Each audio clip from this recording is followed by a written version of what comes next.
Hello പ്രിയപ്പെട്ട കൂട്ടുകാരെ, അങ്ങനെ നമ്മൾ ശ്രീനഗർ റൂമിൽ വന്ന് ഫ്രഷായി ഇതാ കാശ്മീരിലെ പ്രസിദ്ധമായ ഡാൽ ലേക്കിലേക്ക് വന്നിരിക്കുകയാണ് നമ്മുടെ ബോട്ടിങ്ങിന് വേണ്ടി. നമ്മൾ ഓൾറെഡി ശ്രീനഗറിന് തൊട്ട് ഒരു ചെറിയ പാക്കേജ് എടുത്തായിരുന്നു.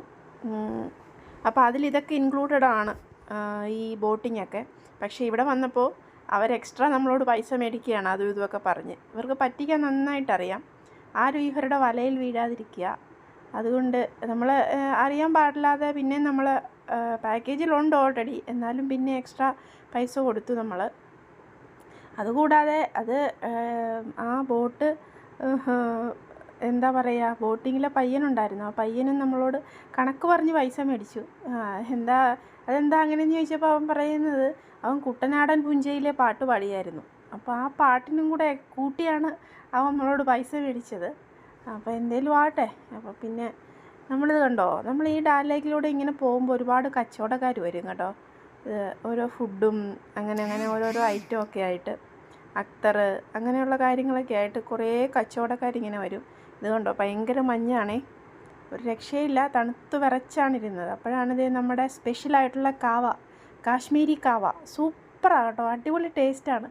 ശരിക്കും പറഞ്ഞാൽ നമ്മുടെ കട്ടൻ ചായ, അതിലേക്ക് അവർ കുങ്കുമപ്പൂവെന്നൊക്കെ പറഞ്ഞ് ഇടുവാണ്, പക്ഷേ റോസാണ് ഇടുന്നത്. പിന്നെ എന്താ പറയുക, പൊടിച്ചു വെച്ച് നമ്മുടെ ഈ നട്ട്സൊക്കെ ഇല്ലേ, അതും റോസിൻ്റെ ഇതൊക്കെ ഇടുന്നത്. പക്ഷേ ടേസ്റ്റുണ്ട്. നമുക്ക് സഫ്രോൺ, നമുക്ക് കുങ്കുമപ്പൂ എന്താണെന്ന് അറിയാൻ പാടില്ല എന്നാണ് അവരുടെ വിചാരം. അവരിതേ റോസൊക്കെ ഇട്ട് തരികയാണ്. ഇത് കണ്ടോ, അപ്പോൾ നല്ല രണ്ട് സൈഡിലും നിറച്ച് കച്ചവടമാണ് കേട്ടോ. അതും ഇതും എന്താ പറയുക, മാറ്റും അങ്ങനെയുള്ള കുറേ കാര്യങ്ങൾ. പക്ഷെ നമുക്കിതൊന്നും യൂസ് ചെയ്യാൻ പറ്റത്തില്ല, ഇവരുടെ ഡ്രസ്സുകളൊന്നും, കാരണം അങ്ങനെയുള്ള ഡ്രസ്സുകളാണ്. പിന്നെ കൂടുതൽ എന്താ പറയുക, ജാക്കറ്റുകളാണ്. നമ്മൾ സരോജിനി മാർക്കറ്റിൽ നിന്നാണ് ഒരു ജാക്കറ്റ് മേടിച്ചത്. അതിൻ്റെ ഇരട്ടി പൈസയാണ് ഇവിടെ വന്ന് ജാക്കറ്റിൻ്റെ വില തിരക്കിയപ്പോൾ. എന്തേലും ആട്ടെ.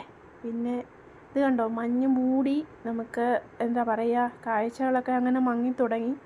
അങ്ങനെ നമ്മൾ ഡാൽ ലേക്കിൽ നിന്ന് പോവുകയാണ്. പുറത്ത് വേറെ കുറച്ച് സൈറ്റ് സീയിങ് ഉണ്ടെന്നാണ് പറഞ്ഞത് നമ്മുടെ കാർ ഡ്രൈവർ.